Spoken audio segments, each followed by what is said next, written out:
महेंद्र भट्ट दोबारा बने उत्तराखंड भाजपा के प्रदेश अध्यक्ष। केंद्रीय मंत्री हर्ष मल्होत्रा ने की घोषणा। मुख्यमंत्री पुष्कर सिंह धामी, प्रदेश प्रभारी दुष्यंत गौतम की मौजूदगी में हुई घोषणा।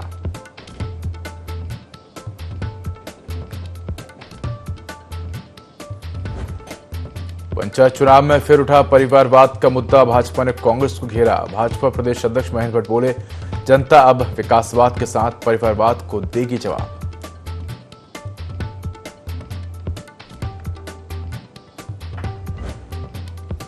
मानसून पंचायत चुनाव पर भड़के नेता प्रतिपक्ष यशपाल आर्य। कहा, कई गांव मुख्यालय से कटे। मानसून में पंचायत चुनाव कराना जनजीवन को जोखिम में डालना।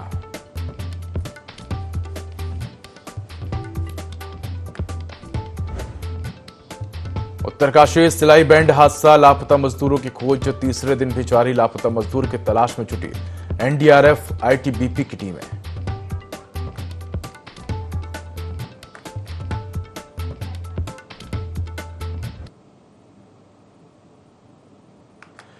नमस्कार, मैं हूं देवभूमि लाइव में आपका स्वागत है। बुलेटिन की शुरुआत करेंगे तमाम बड़ी खबरों के साथ। प्रदेश में त्रिस्तरीय पंचायत चुनाव की प्रक्रिया शुरू होते ही राजनीतिक सरगर्मियां तेज हो गई हैं। जहां एक और भाजपा और कांग्रेस अपनी अपनी जीत के दावे कर रही, तो वहीं परिवारवाद को लेकर भाजपा ने कांग्रेस पर सीधा हमला बोला है। भाजपा प्रदेश अध्यक्ष महेंद्र भट्ट ने कहा कि कांग्रेस हर चुनाव में परिवारवाद को बढ़ावा देती है और अब पंचायत चुनाव में भी यही देखने को मिल रहा है।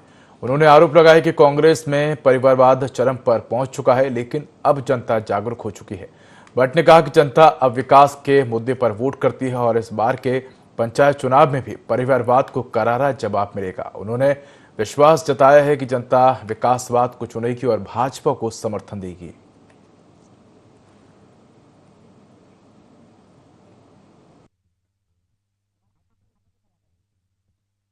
भी चुनाव आता है, कांग्रेस का परिवारवाद सामने देखने को मिलता है। अभी चाहे पंचायत के चुनाव हो, चाहे भविष्य के विधानसभा के चुनाव हो, आप देखना कांग्रेस का परिवारवादी हावी रहता है। लेकिन अब देश की जनता ने, प्रदेश की जनता ने परिवारवाद को स्वीकृति देनी बंद कर दी है। इसलिए अनेकों स्थानों पर अब रिजल्ट जो आ रहे हैं वो विकास को आधारित रिजल्ट आ रहे हैं और देश की जनता अब केवल विकास को पसंद करती है और विकास के लिए जनप्रतिनिधि चुनती है। उधम सिंह नगर जनपद के जिलाधिकारी नितिन सिंह भदौरिया ने अधिकारियों के साथ सीमांत विधानसभा खटीमा क्षेत्र की बाढ़ चौकियों के साथ साथ आपदा नियंत्रण की तैयारियों का स्तरीय निरीक्षण किया। इस दौरान जिलाधिकारी ने मेलाघाट बाढ़ चौकी, सिसिया बाढ़ चौकी और जंगल जोठी ढेर पर का निरीक्षण किया। निरीक्षण के दौरान उन्होंने बाढ़ चौकी के बाहर दूरभाष नंबर सहित होर्डिंग लगाने और 24 घंटे कार्मिकों की तैनाती रहने, साथ ही अपने अपने क्षेत्र के नदी नालों के जल स्तर पर पैनी नजर रखने के साथ ही तत्काल सूचनाएं तहसील और जिला कंट्रोल रूम को देना सुनिश्चित करने के निर्देश जारी किए हैं। उन्होंने सभी बाढ़ चौकी में आवश्यक फर्नीचर सामग्री सुदृढ़ीकरण के लिए 2-2 लाख रुपए शीघ्र जारी किए जाने के निर्देश आपदा प्रबंधन अधिकारियों को दिए हैं। उन्होंने उप जिलाधिकारियों को समय समय पर बाढ़ चौकियों का निरीक्षण करने के निर्देश दिए और इसके साथ ही जिलाधिकारी ने अधिशासी अभियंता सिंचाई सितारगंज और सहायक अभियंता सिंचाई उत्तर प्रदेश और संबंधित अधिकारियों के साथ नगला तराई शारदा नहर के तटबंध जो गत वर्ष अतिवृष्टि में टूट गए थे उनके निर्माण कार्य का स्थलीय निरीक्षण किया।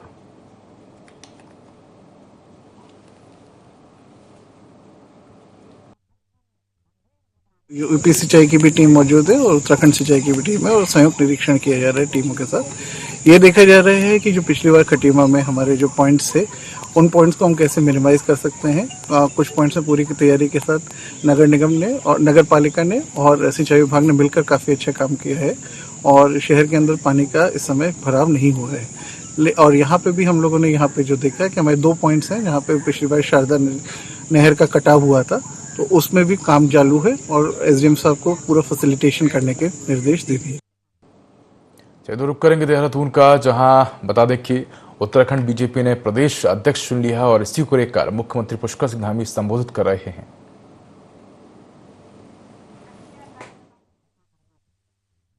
प्रभारी के रूप में हमारे प्रदेश के महामंत्री संगठन आदरणीय अजय जी और हमारे केंद्रीय मंत्री अल्मोड़ा पिथौरागढ़ लोकसभा के लोकप्रिय सांसद आदरणीय अजय टमटा जी, पूर्व मुख्यमंत्री और पूर्व केंद्रीय मंत्री आदरणीय डॉक्टर रमेश पोखरियाल निशंक जी, पूर्व मुख्यमंत्री आदरणीय विजय बहुगुणा जी, पूर्व मुख्यमंत्री और हरिद्वार के आदरणीय सांसद श्री त्रिवेंद्र सिंह रावत जी, पूर्व मुख्यमंत्री और पूर्व में प्रदेश अध्यक्ष रहे आदरणीय तीरथ सिंह रावत जी, राष्ट्रीय सह कोषाध्यक्ष और राज्यसभा के सांसद आदरणीय नरेश बंसल जी, पूर्व प्रदेश अध्यक्ष आदरणीय बिशन सिंह चुफाल जी, पूर्व प्रदेश अध्यक्ष, पूर्व नेता प्रतिपक्ष और पूर्व केंद्रीय मंत्री और वर्तमान में नैनीताल उधम सिंह नगर लोकसभा के माननीय सांसद आदरणीय अजय भट्ट जी, पूर्व अध्यक्ष और पूर्व मंत्री आदरणीय मदन कौशिक जी, टिहरी की लोकप्रिय सांसद माला राज्य लक्ष्मी शाह जी, राज्यसभा की सांसद आदरणीय डॉक्टर कल्पना सैनी जी एवं मंच पर आसीन हमारे सभी, कोई छूटा नहीं हो गया, सभी नेतागण और हमारे मंत्रीगण, आदरणीय विधायकगण, आदरणीय हमारे सभी जनप्रतिनिधिगण, मेयर, हमारे जिला पंचायत के अध्यक्ष, पूर्व अध्यक्ष, सभी जनप्रतिनिधिगण और सभी प्रांतीय परिषद के सभी सदस्यगण और मीडिया के हमारे मित्र, चूंकि आज मीडिया भी यहाँ पर है, मैं सबसे पहले आज आप सब इतनी बड़ी संख्या में यहाँ पधारे हैं, मैं आप सभी का इस प्रांतीय परिषद में संगठन पर्व के अवसर पर आप सबका मैं हृदय से स्वागत करता हूं, आप सबका अभिनंदन करता हूं। आज के इस अवसर पर मैं आदरणीय महेंद्र भट्ट जी को भारतीय जनता पार्टी के पुनः प्रदेश अध्यक्ष के रूप में चुने जाने पर अपनी ओर से तथा प्रदेश के कोने कोने से आए हुए प्रदेश के समस्त कार्यकर्ताओं की ओर से हार्दिक बधाई देता हूं, शुभकामनाएं देता हूं। आपके नेतृत्व में प्रदेश भाजपा संगठन न केवल बक्सर के जैनपुर में भारतीय किसान यूनियन तोमर गुट के राष्ट्रीय अध्यक्ष और अन्य पदाधिकारी द्वारा एक सभा को संबोधित किया गया, जिसमें आने वाली 2 जुलाई को एसएसपी कार्यालय मुजफ्फरनगर पर किसानों के एक महापंचायत बुलाने का आगाज किया गया। राष्ट्रीय अध्यक्ष संजीव तोमर का कहना है कि भारतीय किसान यूनियन तोमर के पदाधिकारी द्वारा 19 जून को नई मंडी मुजफ्फरनगर में भ्रष्टाचार के खिलाफ उनके पदाधिकारी शांतिपूर्वक ढंग से धरना प्रदर्शन कर रहे थे। तभी थानाध्यक्ष नई मंडी ने धरने पहुंचकर धरने में मौजूद किसानों, महिलाओं से अभद्र व्यवहार करते हुए निहत्थे किसानों पर लाठीचार्ज करवा दिया, जिसमें उनके किसानों को चोट आई और उन्होंने ये भी बताया कि किसान की जो थाना अध्यक्ष ने लाठी मारकर आंख तक फोड़ डाली। इसके विरोध में भारतीय किसान यूनियन तोमर के राष्ट्रीय अध्यक्ष चौधरी संजीव ने आने वाली 2 जुलाई को एसएसपी कार्यालय मुजफ्फरनगर पर किसानों की महापंचायत बुलाई है।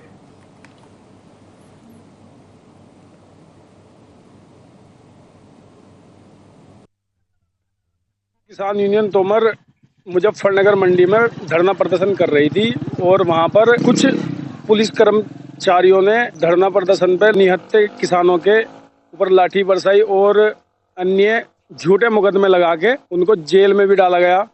और यहाँ से उत्तराखंड से भी बहुत बड़ी टीम वहां जाने के लिए तैयार है। अगला कदम तो चक्का जाम होगा और अगर हमारी मांगे नहीं पूरी होगी तो हम रेल का भी चक्का जाम करेंगे। नई मंडी थाना एसओ द्वारा दिनेश बघेल द्वारा जो हमारे निहत्थे किसानों पर लाठीचार्ज किया गया, उसके विरोध में हमारे राष्ट्रीय अध्यक्ष चौधरी संजीव तोमर जी ने 2 जुलाई को एक महापंचायत का आह्वान किया है। उसको पुरजोर तरीके से और मजबूती के साथ लड़ाई लड़ने का काम भारतीय किसान यूनियन तोमर करेगी। किसान अपनी बात के लिए बैठे थे थाना मंडी पर, वहाँ किसानों पर प्रशासन ने अभद्रता की और लाठीचार्ज किया निहत्थे किसानों को। उसके विरोध में विरोध प्रदर्शन करेंगे एसएसपी के यहाँ पर मुजफ्फरनगर। हमारे किसान वहाँ पर मंडी थाने में धरना प्रदर्शन कर रहे थे। वहाँ पर निहत्थे किसानों पर अचानक से वहाँ के जो कोतवाल है और वहाँ का जो पुलिस बल है उन्होंने लाठीचार्ज किया, जिसके चलते भारतीय किसान यूनियन तोमर द्वारा 2 जुलाई को जनपद मुजफ्फरनगर के एसएसपी ऑफिस पर महापंचायत का ऐलान किया गया है। और जिन्होंने किसान निहत्थे किसानों में लाठीचार्ज किया, उन्हें सस्पेंड कराना का काम।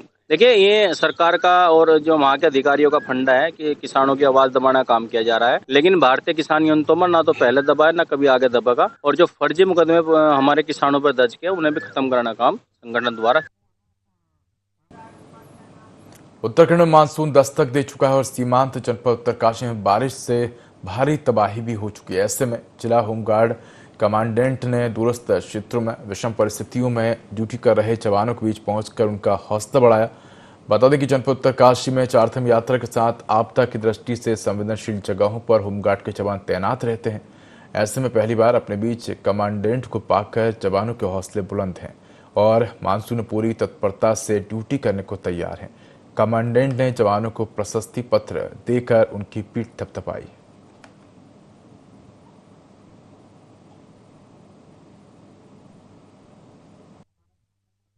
यात्रा में जनपद में सभी होमगार्ड्स रात दिन अपनी ड्यूटियों का निर्वहन कर रहे हैं और हमारे द्वारा लगातार जनपद में होमगार्ड्स की ड्यूटियों का प्रदर्शन किया जा रहा है। होमगार्ड चार धाम में किस प्रकार अपनी ड्यूटियों का निर्वहन कर रहा है। आज जनपद का सबसे दूरस्थ क्षेत्र धोतरी, क्योंकि लगातार हम लोग विजिट कर रहे हैं, तो यहाँ भी हमने कहा एक बार यहाँ भी जाके देखिए कि हमारे होमगार्ड किस प्रकार से अपनी ड्यूटी का निर्वहन कर रहे हैं, क्योंकि चारधाम यात्रा के तहत केदारनाथ का यह मुख्य मार्ग है, इसलिए यहाँ भी एक बार ड्यूटियों का प्रदर्शन करना मैंने उचित समझा। देहरादून में बीजेपी की ओर से संगठन पर्व 2025 का आयोजन किया गया है, जहां महेंद्र भट्ट को फिर उत्तराखंड भाजपा की कमान मिली है। चुनाव अधिकारी हर्ष मल्होत्रा ने प्रदेश के बीजेपी अध्यक्ष महेंद्र भट्ट के नाम का ऐलान किया। इस मौके पर मुख्यमंत्री पुष्कर सिंह धामी, बीजेपी के दिग्गज नेताओं ने महेंद्र भट्ट को फिर से प्रदेश अध्यक्ष बनने पर शुभकामनाएं दी। साथ ही कार्यक्रम में महेंद्र भट्ट ने केंद्र और प्रदेश सरकार का आभार भी जताया। बता दें कि महेंद्र भट्ट दोबारा भाजपा प्रदेश अध्यक्ष बने हैं। प्रदेश अध्यक्ष के लिए महेंद्र भट्ट का औपचारिक ऐलान हुआ और उन्हें प्रमाण पत्र सौंपा गया।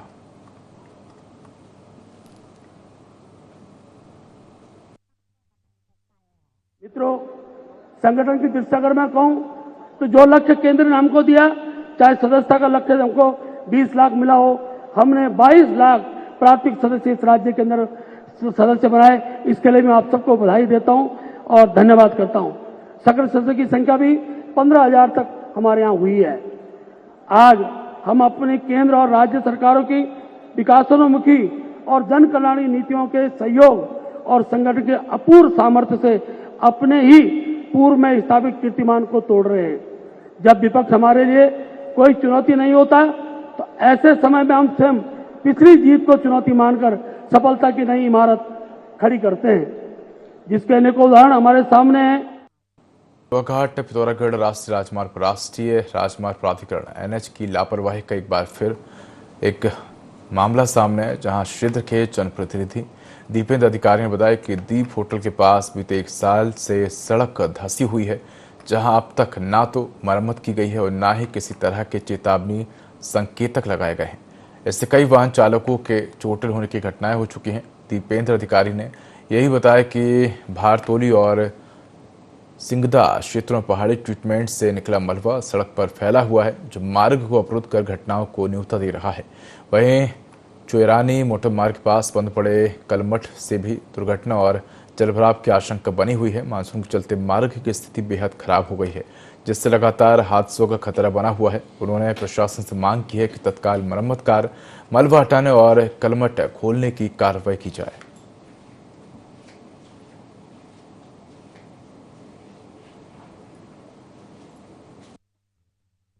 NH 9 के द्वारा के भारतोली के पास क्या कहते हैं उस्तार होटल में जो कि क्या कहते हैं वहाँ स्कवर बना गया है, उसमें जो कि स्कवर पूर्ण तरह से बंद हो चुका है। उसमें जो कि पानी का बहाव नहीं हो पा रहा है और जैसे कि ऊपर से मलबा आता है तो वो रोड में बहता है और वो रोड बंद होने की संभावना है। और इसी कारण क्या कहते हैं भारतोली के पास क्या कहते हैं जगह जगह मिट्टी पड़ी है, वो जो कि वो हटाया नहीं गया है। और दीप होटल के पास क्या कहते हैं रोड धंस चुकी है और उसमें कुछ कार्रवाई की और रोड के किनारे क्या मिट्टी का ढेर लगा चुका है, उसको हटाया नहीं गया है इनके द्वारा।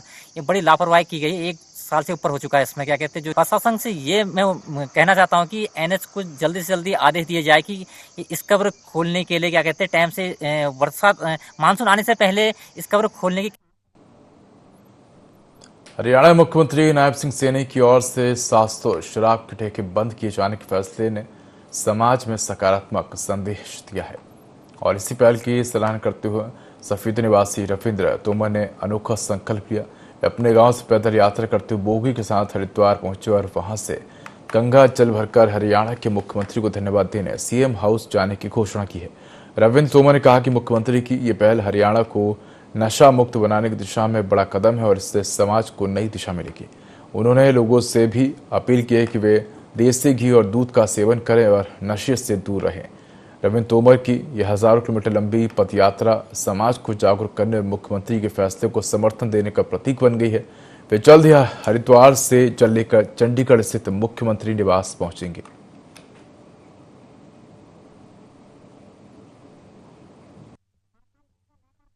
के खिलाफ ये यात्रा है और पूरे भारत में यात्रा घूमेगी। 6 महीने 5 फरवरी से 6 महीने हो जाएंगे। मैंने 5 जुलाई को तो मैंने 10,000 का किलोमीटर का सफर तय कर लिया। हरियाणा है, पंजाब है, दिल्ली है, चंडीगढ़ है, यूपी क्रॉस करके उत्तराखंड में आया हूँ। तो हरियाणा में नायब सिंह सैनी ने 700 शराब के ठेके बंद करे हैं, उसके लिए गंगा जल लेने आया हूँ। उन मुख्यमंत्री जी का धन्यवाद करूंगा चंडीगढ़ सीएम हाउस में। यहाँ के हरिद्वार वासियों को ये कहना चाहूंगा, भाई नशा ना। पिरान कलियर पर स्थित कार्यालय पर स्वराज सेवा दल के वरिष्ठ नेता इंतजार प्रधान ने प्रेस वार्ता कर तंजीम अकरम को बैरिस्टर बनने पर बधाई दी। उन्होंने कहा कि तंजीम अकरम ने जो मुकाम हासिल किया है बहुत बड़ी बात है। झोजा बिरादरी में पहला शख्स है जिसने बैरिस्टर बनकर देश प्रदेश का ही नहीं पूरे झोजा समाज का नाम रोशन किया है। इंतजार प्रधान ने कहा कि युवा पीढ़ी को तंजीम अकरम से प्रेरणा लेनी चाहिए कि मध्यम वर्गीय किसान का बेटा मेहनत, लगन, जज्बे से ऊंचाई तक पहुंच सकता है।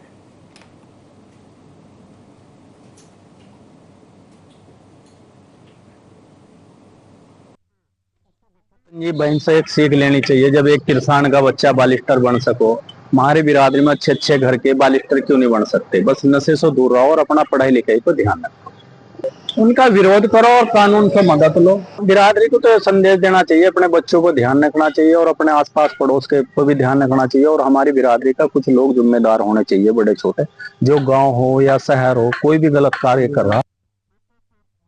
चंपावत में हो रही लगातार मूसलाधार बारिश से जिले की सरयू, रामगंगा और महाकाली नदी उफान पर आ गई हैं। आपदाओं का खतरा बढ़ चुका है।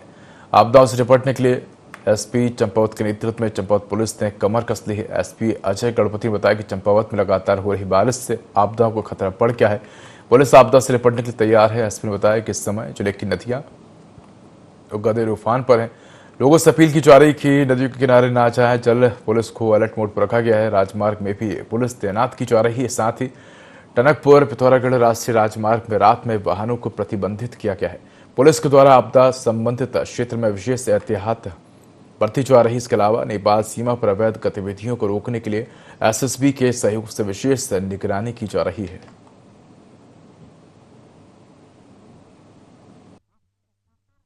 यही अपील करना चाहेंगे कि जो नदी के आसपास के इलाके में रहने वाले लोग हैं, वो लोग अपने मतलब पुलिस के द्वारा वहाँ पे अवेयरनेस के लिए माइकिंग किया जाता है। लाउड स्पीकर के ऊपर जब सूचनाएं दी जाती है तो उसका तंतोतंत पालन करें। और जलस्तर बढ़ने पर प्रशासन द्वारा जो चिन्हित जो सेंटर्स है, रिलीफ कैंप्स है, वहाँ पे तुरंत आसरा लें। उसके लिए हम लोगों ने सभी थानाध्यक्षों को ये बताया है कि जो अनधिकृत जो आवागमन चलता है टायर ट्यूब के द्वारा, उसको कम्प्लीटली प्रतिबंधित किया जाए। और जो नेपाल साइड से होता है उसमें हम लोग एसएसबी से कोऑर्डिनेट करेंगे। चंपावत के लिए 3 दिन का रेड अलर्ट घोषित हुआ था, तो उसी के बाद से पूरा प्रशासन और पुलिस की टीमें फील्ड पे एक्टिव हो गई थी। आज उसी के क्रम में हमने एक राज्य स्तरीय जो मॉक ड्रिल है उसमें भी प्रतिभाग किया है, जिसमें टनकपुर बनबसा के कुछ 4 साइट्स का चुनाव किया गया है, जिसमें इंसिडेंट कमांडर्स अपनी अपनी जिम्मेदारियों को देख रहे हैं। हम लोग लगातार परिस्थिति की मॉनिटरिंग कर रहे हैं। तहसील बड़कोट के अंतर्गत सिलाई बैंड के पास रविवार को भूस्खलन में लापता मजदूरों की खोज एवं बचाव अभियान तीसरे दिन भी युद्ध स्तर पर जारी है। जिलाधिकारी प्रशांत आर्य ने अधिकारियों के साथ घटनास्थल का स्तरीय निरीक्षण कर राहत और बचाव कार्यों का निरीक्षण किया। जिलाधिकारी ने मौके पर उपस्थित एनडीआरएफ, एसडीआरएफ, आईटीबीपी, पुलिस और राजस्व विभाग की संयुक्त टीमों को सर्च एवं रेस्क्यू अभियान में तेजी लाने के निर्देश दिए। वहीं आज शाम तक नेशनल हाईवे को सिलाई बेंड तक यातायात के लिए बहाल करने के निर्देश भी दिए गए हैं। जिलाधिकारी ने सियान चट्टी में पानी की निकासी के लिए सिंचाई विभाग को तत्काल कार्य करने के निर्देश दिए। घटना में कुल 29 मजदूर प्रभावित हुए थे, जिसमें से 20 मजदूरों को सुरक्षित निकाला जा चुका है, जबकि 2 मजदूरों की मौत हो गई है। 7 लापता मजदूरों की खोज लगातार जारी है।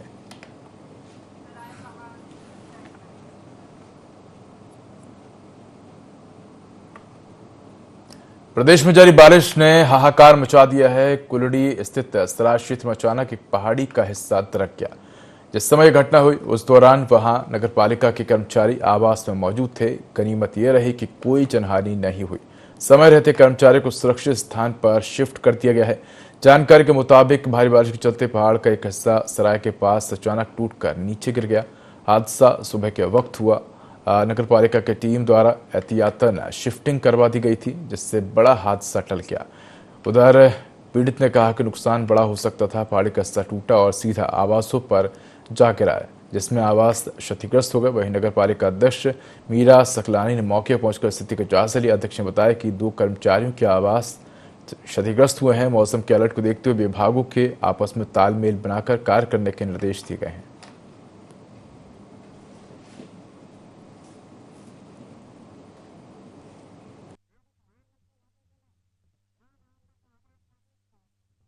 जो कर्मचारी थे उनके आवास क्षतिग्रस्त हुए हैं और गनीमत है कि किसी भी तरीके के जनधन की हानि नहीं हुई है। और हमने उनको शिफ्ट कर दिया है अभी तत्काल व्यवस्था के साथ। और मैं कोशिश करूंगी कि जितने जल्दी हो सकते हैं उनके आवासों की भी मरम्मत कर दूं। और जो ये पुस्ता जो गिरा हुआ है और पूरे जो दीवार पे जो एक दरार पड़ी हुई है, वो दीवार हटा करके फिर से उस दीवार का को बनवाऊं, ताकि भविष्य में किसी तरीके का खतरा ना हो। साथ ही सराय में जितने भी हमारे जो नगर पालिका के जो आवास बने हुए हैं, जहाँ पे हमारे कर्मचारी रह रहे हैं, उन आवासों की स्थिति को देखते हुए मैं यथाशीघ्र कोशिश करूंगी कि 2-3 महीने के अंदर अंदर उन आवासों को भी ठीक। चमोली के दूरस्थ बिरही घाटी में निचमुला मोटर मार्ग के मुसलधार बारिश के चलते गाड़ी गांव के पास बाधित हो गया था, जिसके बाद पूरे निचमुला घाटी का जिला मुख्यालय से संपर्क टूट गया था। ऐसे में तुरंत कार्रवाई करते हुए मार्ग को अब वाहनों की आवाजाही के लिए खोल दिया गया है। सड़क मार्ग के बाधित होने की सूचना पाड़ा गांव के युवा राजीव पनियाल द्वारा दी गई थी, जिसके बाद क्षेत्र के सामाजिक कार्यकर्ता मोहन नेगी ने तत्काल संबंधित विभागों के अधिकारियों से संपर्क साधते हुए सड़क खोलने का आग्रह किया।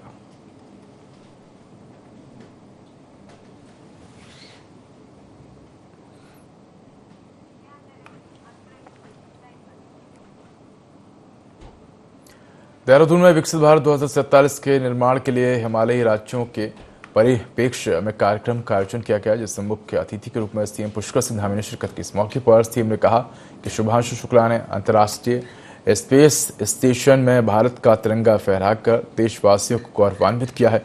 संचार, मौसम का पूर्वानुमान, कृषि प्रबंधन, रक्षा, नेविगेशन और तमाम क्षेत्रों में अंतरिक्ष आधारित तकनीकी व्यापक रूप से आगे बढ़ रही है। प्रधानमंत्री मोदी के नेतृत्व में भारत अब अंतरिक्ष विज्ञान के क्षेत्र में विश्व के अग्रणी देशों में गिना जाने लगा है। सीएम ने कहा कि भारत को विकसित भारत बनाने का पीएम मोदी का संकल्प जरूर पूरा होगा।